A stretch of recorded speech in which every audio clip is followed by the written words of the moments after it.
ça va accoucher à Rennes de toute une déclinaison de mesures. Vous ne pouvez pas encore en parler parce que ce qui va être à l'origine de cette déclinaison de mesures, c'est une réflexion concertée que vous et Mathieu Terrier, votre ami écolistier, avez appelé les États généraux de la culture. Alors, je vous prends au mot, vous êtes engagé à établir un état des lieux partagé par tous. Quand? Quel est le calendrier? Alors, les États généraux de la culture, effectivement, c'est quelque chose sur lequel je suis soutenu par la maire, donc j'en suis très fier et très réconforté.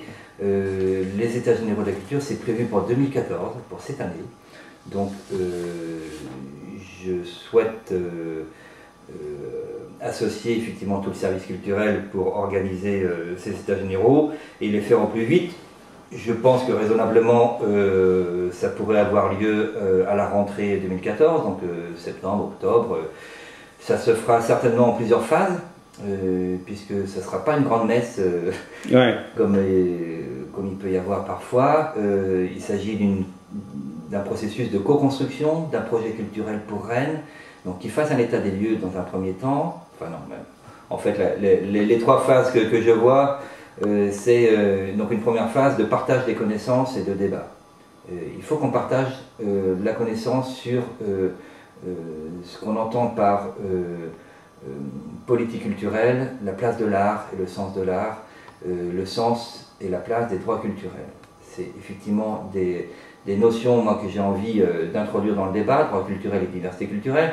Encore faut-il que ces notions soient partagées, en tout cas le sens de ces termes soit partagé.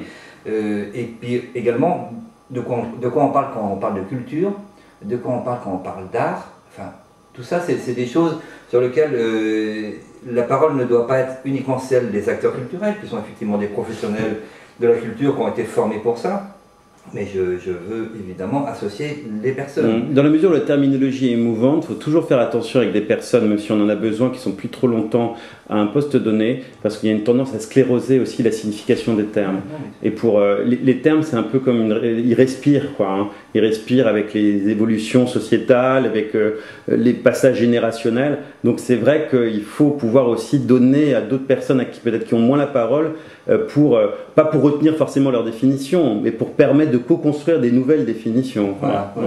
Et donc moi je souhaite que les personnes dans les quartiers, par exemple, s'expriment sur leurs préférences culturelles ou artistiques, leurs envies, leur propre histoire à eux, ce qu'ils ont envie de valoriser et comment ils ont envie d'interagir avec les autres, donc ce qu'on appelle l'interculturel.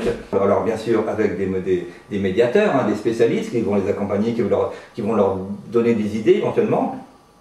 Et puis on va montrer ce qui se fait ailleurs, parce qu'il y a plein de villes qui ont déjà lancé ce type d'initiative.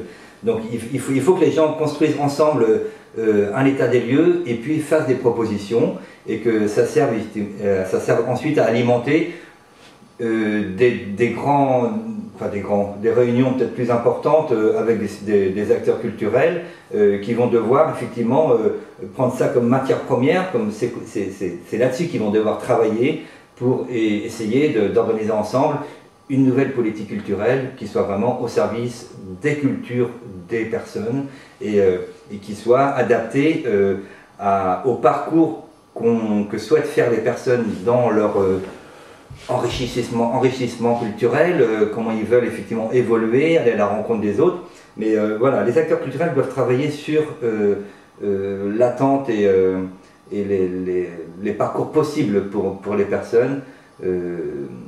C'est ce que je souhaite. Donc les États généraux auront ce temps de partage de connaissances et de débat. Il y aura un deuxième temps qui sera un temps de co-construction avec les acteurs culturels et toutes les personnes qui souhaitent s'y associer, où on va travailler peut-être filière par filière, ça à définir, hein, mais effectivement il y a beaucoup de choses à voir sur le secteur de la danse, du théâtre, de la musique, des arts plastiques. Mais aussi la transversalité qui participe. Également la transversalité, bien entendu. Puis après, la troisième phase, voilà, ça va nous amener jusqu'en février 2015, hein, où on va arriver effectivement à du compte rendu, alors tout sera public bien sûr, transparent, et qui nous amènera à une phase d'expérimentation de nouvelles pratiques, de nouvelles initiatives, et je pense que Là, on sera début 2015, voilà, avec un projet de politique culturelle qui sera bien avancé et qui permettra de lancer des nouveaux chantiers. Voilà, expérimenter des nouvelles choses, expérimenter des nouvelles pratiques professionnelles aussi.